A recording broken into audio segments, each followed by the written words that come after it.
After 11 years building my family's restaurant into a local gem, my parents replaced me with my MBA-toting little brother. 9 days later, they lost an $850,000 deal I had landed and then came begging for my help. The award plaque slips from my fingers as I stand frozen in the doorway of Riverside Ember's private dining room. The glass trophy crashes against the polished hardwood floor, the crack echoing like a gunshot through the silence. No one even flinches. Their eyes remain fixed on the projection screen, where my brother's PowerPoint presentation glows with corporate confidence. Riverside Ember Expansion Strategy. CEO Caleb Morgan. CEO Caleb Morgan. My throat constricts as I scan the faces around our antique mahogany table. My father's proud smile. My mother's hands clasped in anticipation. And my brother's perfectly pressed suit as he stands at the head of the table. My table. The place I've occupied for over a decade of family meetings. "Joy," Dad says, clearing his throat. "You're late. We've already started the annual meeting." "Annual meeting?" My voice sounds distant to my own ears. "You moved it up 2 weeks. The restaurant's 15th anniversary celebration is tomorrow. I've been finalizing details all morning." Caleb clicks to the next slide, which is exactly why we need to formalize the transition now. The celebration provides the perfect announcement opportunity. Transition? The word tastes bitter. Mom leans forward. "Honey, we've transferred operational control to Caleb. Effective immediately. We wanted to surprise you." "Congratulations," I whisper, but no one hears me over the sound of my world shattering. Just last week, I stood under the spotlights at the Portland Culinary Excellence Awards, accepting Seafood Dish of the Year for my king crab with tangerine glaze. The audience had erupted in applause, but at our celebration dinner afterward, my parents had merely picked at their food. "It's nice, Joy," Dad had said, swirling his wine, "but not scalable. We need to think bigger." Meanwhile, they'd raised their glasses to Caleb, toasting his business school network and fresh perspectives. Never mind that while he visited during summer breaks, I spent countless nights perfecting recipes, building relationships with local suppliers, and doubling our revenue over the last 5 years. Now I grip the back of a chair to study myself. "You can't be serious. I have a culinary degree. I built our marketing strategy. I doubled our revenue. And we appreciate that, honey." Dad's tone drips with condescension. "You're fantastic in the kitchen, but Caleb understands business. You can still be our head chef." Head chef? As if I haven't been running this entire operation for years while they semi-retired to their lake house. As if the awards, the glowing reviews, the loyal customers who know me by name mean nothing. My hands stop trembling as clarity washes over me.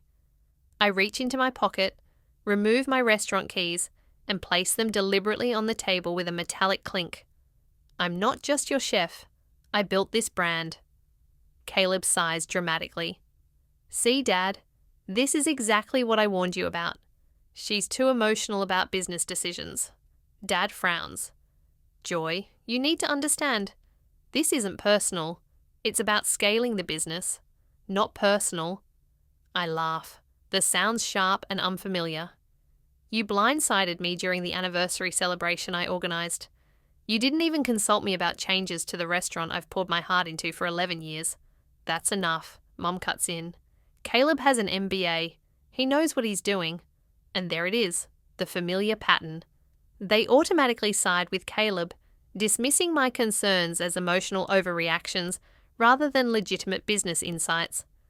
It's not just my position at risk, but my culinary reputation, the quality standards I've established, the relationships I've nurtured with suppliers and customers. As I look at them huddled together, a realization crystallizes in my mind. They've never seen me as an equal partner. To them, I've always been staff, the reliable worker who keeps things running while they make the real decisions. "You know what?" I say, my voice steadier than I feel. "Maybe you're right. Maybe Caleb should take over." Their faces relax with visible relief. "But remember this moment," I continue, stepping back toward the door. "Because when you realize what you've thrown away, don't expect me to pick up the pieces."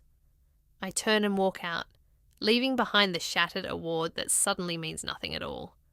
Later that night, I only meant to grab my apron from the office, not to discover the depth of my brother's treachery. But there it is on Caleb's open laptop, the West Shore Grand Hotel's logo glaring from his screen like an accusation. My vision narrows as I read the email, my fingers gripping the doorframe to study myself. Dear Mr. Morgan, we acknowledge your cancellation of Thursday's contract meeting. While we're disappointed to postpone discussions on the $850,000 catering partnership, we look forward to your presentation of streamlined, cost-effective alternatives to the original menu proposal. The floor seems to tilt beneath me. That meeting wasn't Caleb's to cancel. I'd spent 6 months cultivating that relationship, designing seasonal menus, calculating exact food costs that would maintain our quality while ensuring their profit margins. $850,000, nearly a quarter of our annual revenue dismissed with a single email. I scroll down, nausea building as I read further regarding your inquiry about modifying the award-winning seafood offerings. We're open to alternatives provided they maintain the standard of excellence we experienced during our initial tasting with Chef Joy. The betrayal runs deeper than I imagined. Just 3 weeks ago, Caleb had leaned over my station, notebook in hand, asking detailed questions about my tangerine glaze recipe. Just trying to learn from the best, he'd said with that boyish grin that always worked on our parents. Now I understand he wasn't learning. He was plotting. My hands shake with an anger so profound it feels like another presence in the room.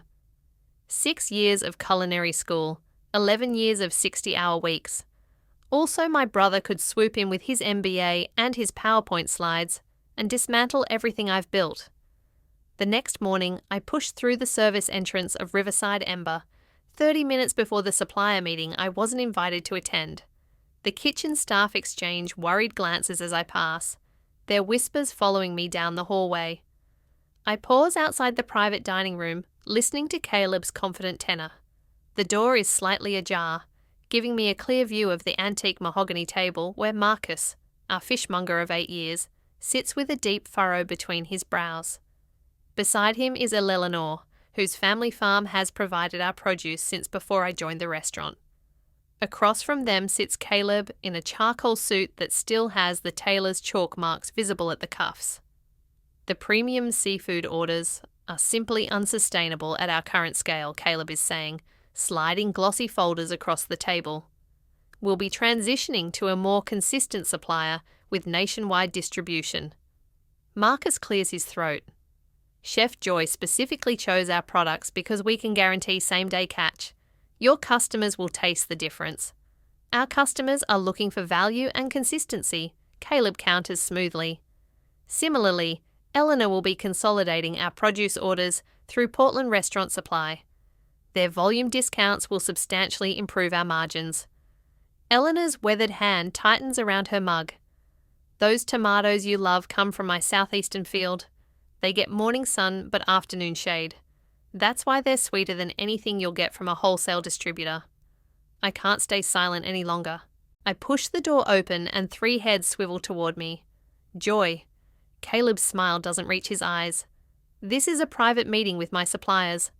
I counter, moving to stand behind Marcus and Eleanor, the people who've helped build our reputation for quality. Caleb sighs dramatically. My sister is having trouble adjusting to the new direction. Please direct all questions to me going forward.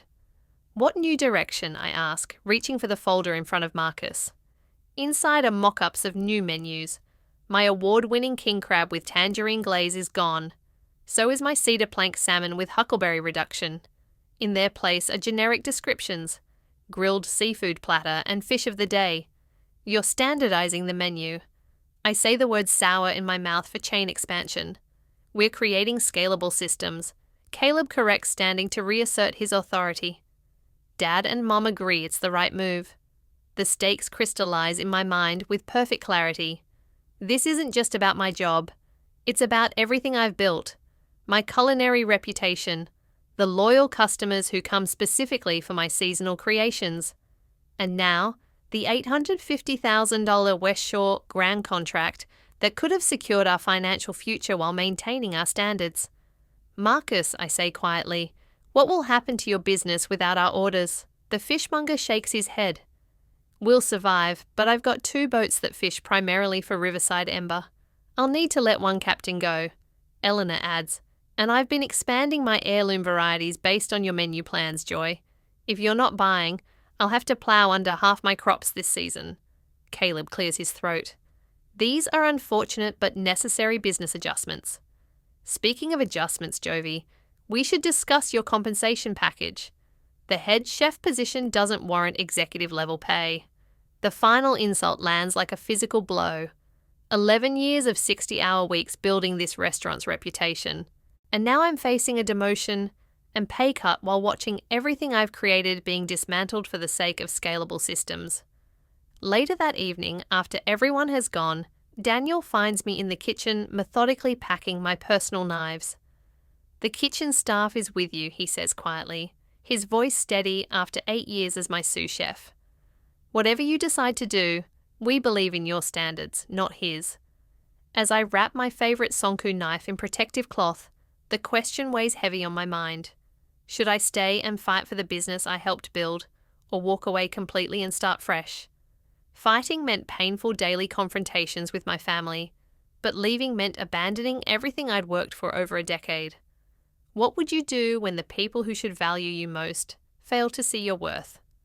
2 days later, the staff meeting invitation appears in my inbox with the subject line, "Menu Overhaul Implementation, Mandatory Attendance." I read it twice, my jaw tightening. Caleb has scheduled it during prep time when he knows I'm busiest. The conference room buzzes with nervous energy when I slip in 5 minutes late, hands still damp from prepping vegetables. Caleb stands at the head of the table, my spot. His tailored suit, a stark contrast to my flour-dusted chef's coat. Perfect timing, Joy. I was just explaining our exciting new direction. Caleb clicks to the next slide, revealing a streamlined menu stripped of my signature dishes. We're implementing these changes effective tomorrow, but the king crab with tangerine glaze is our most requested dish. Lauren, our lead server, protests. We have regulars who come specifically for it. Caleb's smile tightens. The new menu prioritizes efficiency and scalability. We can't be held hostage to one chef's specialties. One chef. Like I'm just another employee, instead of the person who built this restaurant's reputation. The changes hit like a tsunami. Within days, regular customers begin questioning servers about missing favourites. Mrs. Abernathy, who celebrated her anniversary here for 8 years, leaves without ordering when told the halibut with preserved lemon is no longer available. What happened to the quality becomes a common question, and Caleb's response is always the same. Blame the kitchen staff, not his decisions, not his leadership. The execution in the back of house isn't meeting our standards. I overhear him telling the Millers, long-time patrons who sent back their overcooked steaks. Lauren's face burns with embarrassment as she apologises for food she knows isn't what it should be. The final blow comes when Portland Plate, the city's most respected food blog, publishes a review titled, "Has Riverside Ember Lost Its Flame?" The writer, who previously praised my innovative approach to traditional American cuisine, now questions whether the restaurant has abandoned its commitment to quality in favour of mass appeal. Inside the kitchen, the sabotage continues. I arrive one morning to find my specialty equipment, the custom smoker, the imported mandolin, the precision thermometers relocated to storage. In their place stand 3 identical deep fryers. "Where's my equipment?" I demand. "Caleb said we need more fryer capacity for the new appetizer menu," Daniel explains, not meeting my eyes. "Your stuff is in the storage closet by the loading dock." Each night I lie awake staring at the ceiling, mentally recreating recipes I've spent years perfecting. For the first time since culinary school, cooking feels like a burden rather than a joy. The kitchen, once my sanctuary, has become a battleground where every dish is a potential conflict. The staff walks on eggshells, caught between loyalty to me and fear of unemployment. When I instruct the line cooks to finish the salmon with compound butter, Caleb countermands the order. Moments later, the recipe says olive oil only. He announces loudly, "We need consistency, not improvisation." But cooking isn't manufacturing. It's art and science and intuition all wrapped together. Caleb's standardization strips away everything that makes food worth creating. After one particularly grueling service, where 3 tables sent back Caleb's version of my scallop dish, I retreat to the walk-in cooler, pressing my forehead against the cold metal shelving. Tears of frustration threaten, but I refuse to let them fall. That night, I start documenting everything: recipes, techniques, supplier relationships in a leather-bound journal. If I can't preserve my kitchen, I'll at least preserve my culinary legacy. The next evening, after everyone has gone home, I find a small tangerine placed precisely at my station. Beneath it lies a handwritten note in Daniel's unmistakable scroll. Your recipes, your vision. Some things can't be replaced, even by an MBA. For the first time in weeks, I smile. The breaking point comes during prep for the West Shore Grand Executive Dinner. The kitchen thrums with tension as staff rush to prepare for the most important service since Caleb took over. The $850,000 contract hangs in the balance. I'm adjusting the seasoning on the sauce reduction when my father appears in the doorway, Caleb at his shoulder. "Joey, we need to talk about tonight's menu," Dad says, his voice carefully modulated. "Caleb has some concerns about your preparations." "My preparations are exactly what won us this opportunity in the first place," I reply, not looking up from the simmering pot. "Joy, you need to accept that Caleb's in charge now," Dad says, stepping closer. "This is business, not personal." The wooden spoon freezes in my hand. Everything about food is personal. That's why people come back. They don't connect with efficiency. They connect with passion. "The West Shore people want to see scalable concepts," Caleb interrupts, "not fancy one-offs that only you can execute." His words crystallize everything wrong with their vision. They don't want a restaurant. They want a production line. They don't want my food. They want something anyone could make. "You know what I realized," I say, setting down the spoon and untying my apron. "We don't share the same values anymore. You see food as a commodity. I see it as an experience. Don't be dramatic. Dad says we're talking about a business decision. No, we're talking about my life's work." I face them both squarely. "I'm not going to watch you destroy what I've built." I quit and I'm taking my recipes with me. The kitchen falls silent. Even the hood vents seem to hold their breath. "You can't quit," Caleb sputters. "Not tonight. Not with West Shore coming. Watch me." I haven't even reached the door when Daniel steps forward. If Chef Joy is leaving, so am I. 3 more cooks remove their aprons. The sous chef, the pastry chef, the line lead, my people, my team. Later that evening, my phone buzzes with a text from Eleanor, my produce supplier. "Wherever you land, your special ordering arrangement comes with you. Quality recognizes quality." For the first time, I allow myself to envision something new. Not fighting for scraps of respect in my family's restaurant, but building something truly mine. That night, I sketch concepts for my own restaurant in the margins of my recipe journal, the pages filled with possibilities rather than grievances. The next morning, I make 2 calls. First to Anthony Vicenti, West Shore Grand's culinary director, requesting a private meeting. The second call surprises even me. As I clear out my office, a business card falls from my desk calendar. Marianne Wells, restaurant space realtor. We'd met at a Chamber of Commerce event months ago, and she'd mentioned a prime location opening in the Pearl District. I pick up my phone, my fingers steady as I dial her number. "Marianne, it's Joy Morgan. I think I'm ready for that space we discussed." A week later, my portfolio slides across the polished mahogany table toward Jason Mercer, whose weathered hands have funded 3 of Portland's most successful restaurants. The morning light streams through Florida ceiling windows, illuminating the conference room of Portland First Capital. "I followed your work at Riverside Ember for years," Jason says, studying my king crab with tangerine glaze photo. "Your flavor combinations are remarkable." I straighten my burgundy blazer, channeling confidence I've rebuilt over the past week. My vision is modern American cuisine featuring sustainable, local ingredients. The dishes that won awards weren't flukes. They were the culmination of relationships with suppliers who understand my standards. Jason nods appreciatively. Most chefs talk ingredients. You talk relationships and systems. That's refreshing. I've prepared for this moment meticulously, rehearsing my pitch while designing my business plan into the early hours. The separation from Riverside Ember burns fresh, but determination has replaced the initial shock. I won't just recreate what worked before, I explain, turning to the financial projections. I've identified exactly where costs can be trimmed without compromising quality. Before I finish my presentation, Jason leans forward. I'll back you. Your portfolio speaks for itself. But your clarity about lessons learned from the family business tells me you're ready to lead. How soon can you secure a location? A weight lifts from my shoulders. Actually, I found a space in the Pearl District. The previous restaurant closed 3 months ago. Fully equipped kitchen. Excellent foot traffic. Jason raises an eyebrow. Impressive preparation. 2 hours later, I stand in the empty restaurant space, negotiating terms with the property manager.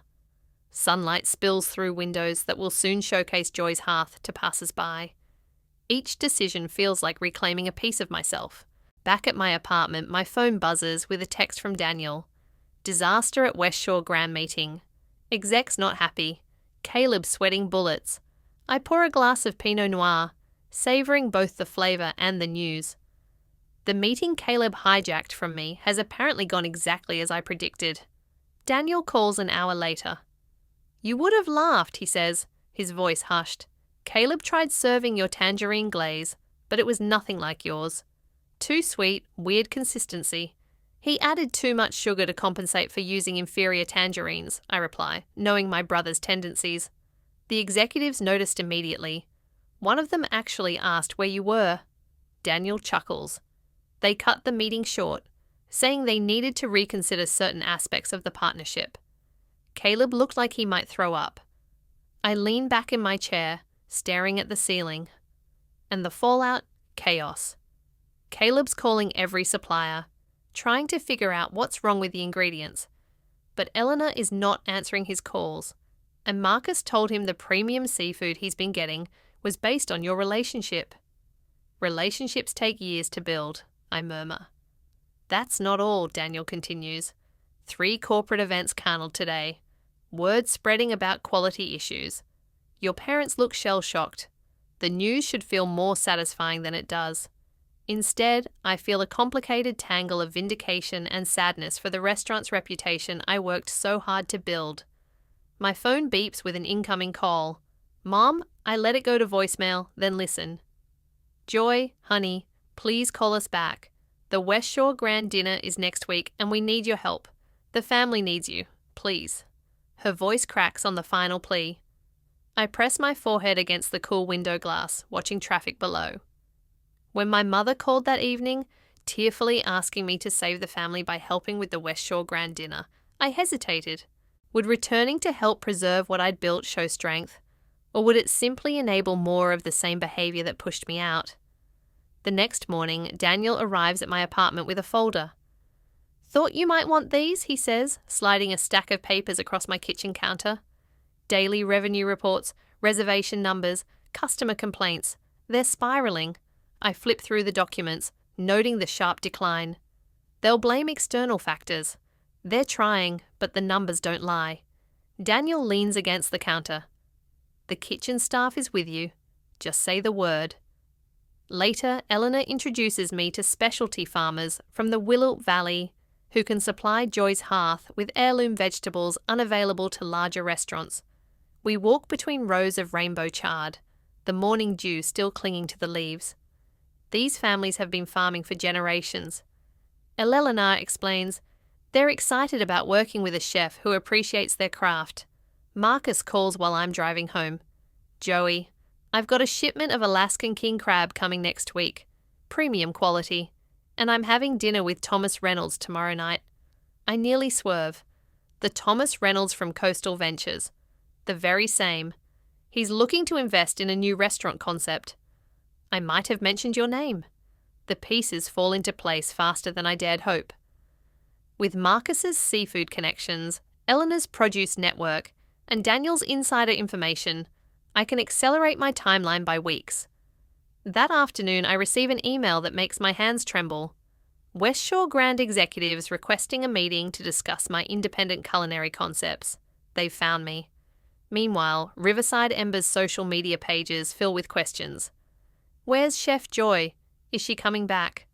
One reviews, food quality has declined dramatically, missing the previous chef's touch. My father's voicemails grow increasingly desperate. Jovi, this West Shore contract is critical for our expansion. Please reconsider. We can talk about your position. The crack in their facade widens with each passing day. Pride crumbles under the weight of consequences, revealing the truth I've always known. They need me far more than I need them. I stand in the empty space that will become Joy's hearth, envisioning the future taking shape. A future built on respect, quality, and my unwavering standards. For the first time since walking out of Riverside Ember, I smile without reservation. A week later, the sight of my father's Lexus pulling up outside my new restaurant space sends a wave of satisfaction through me. For once, they're coming to me. I stand in the doorway watching as all three emerge. Dad with his shoulders unnaturally stiff. Mom glancing nervously at the for lease sign, now sporting a bold pending sticker. And Caleb trailing behind an uncharacteristic silence. Joy. Dad attempts a warm smile that doesn't reach his eyes. This is interesting. A bit small compared to Riverside, isn't it? I don't respond, simply holding the door open. The construction dust hangs in the afternoon sunlight, streaming through the windows. Exposed brick walls and reclaimed wood flooring create exactly the atmosphere I've envisioned. We've been trying to reach you, Mum says, her fingers worrying at her pearl necklace. The restaurant needs you. Caleb clears his throat. We've developed a new proposal. He pulls out a leather portfolio. Equal partnership between us. You handle the kitchen. I manage the business side with us retaining final decision authority. Dad adds quickly for continuity. When I don't immediately respond, his tone shifts. The family legacy is at stake. Joy. Don't you care about what Grandpa built? What we've all built together? Mum steps closer, her voice softening. We're offering you what you wanted. Why are you being so stubborn? I walk to the makeshift desk in the corner where my laptop sits open. You know what's interesting? You never once asked what I actually wanted. I turn the screen toward them, revealing my business plan, and now it's too late. Their confused expressions fuel something warm in my chest. I secured my own funding 2 weeks ago. The lease is signed. I pull out a folder and remove a document with the West Shore Grand logo emblazed across the top. And this arrived yesterday. And this Dad snatches it, eyes widening as he reads. This is a letter of intent for partnership. $500,000 exclusive arrangement featuring my signature dishes. I can't help the pride in my voice. They were quite interested in working with the actual chef behind the award-winning menu, not a corporate substitute. You can't do this, Caleb stammers. The West Shore deal was ours. It was mine. I cultivated that relationship for 3 years. I moved to the center of the room. I didn't want partnership. I wanted respect, and I found investors who give me both. From another folder, I withdraw a stack of papers and hand them to my father. These might interest you too. He flips through the printouts, color draining from his face. Online reviews of Riverside Ember since my departure. Quality has plummeted. Not the same restaurant. Where's the chef who made this place special? Mom peers over his shoulder, her hand covering her mouth. I walk past them toward the kitchen area, gesturing at the space around us. The hood ventilation goes in. Next week, we're keeping the open kitchen concept, but expanding the chef's counter to seat 12. I ignore their attempts to interject. The wine program will feature small local vineyards, and we're installing a wood-fired oven there. Dad's face reens. You're making a mistake. The Riverside Ember name has recognition. People know us. Be maybe. I was never building your brand. I was building mine. The truth feels liberating. People came for my food, not your name. That's what you never understood. The front door chimes and 2 men in coveralls enter carrying a large package. Delivery for Joy Morgan. Perfect timing, I say, signing for the package. The men carefully unwrap it, revealing a copper sign with hand-mirrored letters. Joy's Hearth. The men hold it up against the exposed brick wall, above where the entrance to the dining room will be. Soft copper glows in the afternoon light. You'll lose everything, Caleb says, but his voice wavers. I already did. 11 years of work, my family's trust. I turn to face him fully, but I'm building something better. Caleb's perfect composure finally cracks. We can't recreate your dishes. Nothing tastes the same. The seafood supplier won't even return my calls. That's because cooking isn't a business formula. It's a relationship with the food and the people you serve. I run my hand along the reclaimed wood counter. You can't quantify passion or scale personal connection. When they leave, shoulders slumped in defeat, I stand in the center of my space, my restaurant, my future. The satisfaction is deeper than I expected. 2 weeks later, Daniel forwards me an email about Riverside Ember seeking a bridge loan to cover operational shortfalls. Regular customers have been drifting away, and rumours spread about a complete menu overhaul in a desperate bid to rebrand. The family question remains unresolved. My phone shows 3 missed calls from Mom just today, but I'm not ready to answer. Not yet. There's too much to do, too much at stake. On the night of Joy's Hearth soft opening, I weave between tables filled with food critics, loyal former customers, and industry friends. The kitchen hums with the beautiful chaos I've created, executing my vision precisely as I imagined. Near closing, I emerge for a final greeting round when I spot her, my mother, sitting alone at a corner table, a half-finished plate of my king crab with tangerine glaze before her. Our eyes meet across the room, and for the first time in months, I see something beyond the disappointment and manipulation. Recognition. 6 months later, the copper saucepan sings against the flame as I reduce the tangerine glaze, no longer needing to justify my decision to triple the fresh fruit or the splash of bourbon I add on instinct. Behind me, 3 line cooks move with practiced precision, their knives flashing as they prep for tonight's service. Chef, we're ready for the tasting menu review. Daniel calls, now my executive sous chef, rather than just an ally in a kitchen that never truly valued either of us. I nod, allowing myself a moment to admire the gleaming expanse of Joy's Hearth, my restaurant, my vision, my rules. The fall menu changes I've planned celebrate local harvests rather than compromising with frozen substitutes Caleb would have insisted upon. The seasonal rotation has become our hallmark, drawing praise from critics who once barely knew Riverside Ember existed. Coming, I answer, wiping my hands on my apron as I move toward the prep station where Zoe, a culinary student I've taken under my wing, anxiously awaits my verdict on her sauce work. The consistency is perfect, I tell her, remembering how my mother once dismissed my first reduction as too fussy, I add. Now tell me why you chose thyme instead of rosemary. Her explanation shows promise. This is how mentorship should feel. Not dismissal dressed as guidance, but genuine investment in someone's growth. Later, my phone buzzes with another reservation request. We're booked solid through December with food critics from Chicago and New York requesting tables. National press attention has turned our corner of Portland into a destination, vindicating every sleepless night spent perfecting recipes in my tiny apartment kitchen after leaving my family's restaurant. The afternoon mail brings an envelope from the American Culinary Federation. Inside, an invitation to next month's awards ceremony, where Joy's Hearth is nominated for Restaurant of the Year. The same ceremony where just 18 months ago, I stood clutching an award while my parents whispered about my brother's business acumen. When the announcement comes at the gala, I don't drop the plaque in shock like last time. Instead, I accept it with steady hands, the spotlight warm on my face as I thank my team by name, Daniel Eleanor, who still supplies our produce, Marcus, whose seafood makes our signature dishes possible, and every cook who believed enough to follow me. Success isn't just about proving others wrong, I tell the audience, my voice carrying confidence I've earned through fire. It's about proving yourself right.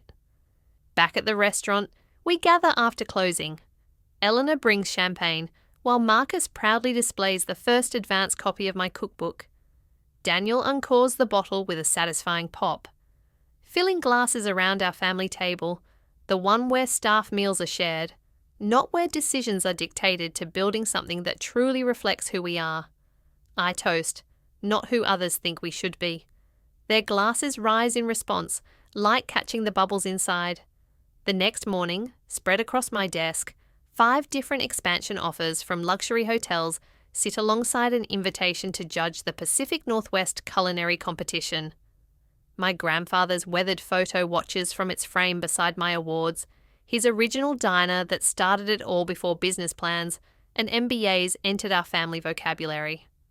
A knock at my office door reveals Caleb, resume in hand, here for the operations director interview I agreed to after our mother's tearful intervention at Christmas. As I consider whether to bring my brother into my business, I wonder if some family relationships can be rebuilt on new foundations, or if some bridges once burned should stay crossed. Would you give someone who betrayed you professionally a second chance if they showed genuine change? Or is business and family best kept permanently separate? Sometimes the biggest favor someone can do is underestimate you. It forces you to truly value.